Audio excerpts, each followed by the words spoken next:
মেয়েরা গাঞ্জাখোর দেখলে ক্রাশ খায়। What is this?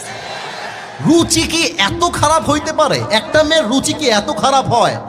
আমার কাছে অবাক লাগে, পার্কে যত মেয়েরা প্রেম করে বেড়ায় তার 80% বোরকাওয়ালিরাই প্রেম করে বেড়ায়। বলো, বোরকা পড়লেই দেখলে মনে হবে ইয়ার ये तो अभी कभी जन्नत से भाग के दुनिया में आई है, কনফার্ম জান্নাতি মনে হয়।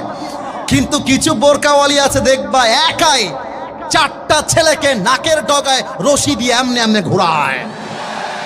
অতএব আমি একটা কথা রাজশাহীর মাহফিলে বলেছিলাম, আমার বাবা ছিল, মা ছিল, আমার ছোট বোন ছিল, আমার নানা নানি সবাই ছিল।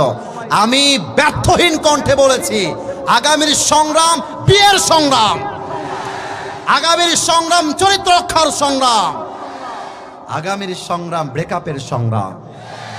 এবার কিন্তু ঠিকটা জোরে হয় নাই। মাথায় রাখতে হবে, যত প্রেম হবে বিয়ের আগে নয়, বিয়ের পরে বউয়ের সাথে প্রেম হবে। ঠিক কিনা বলো?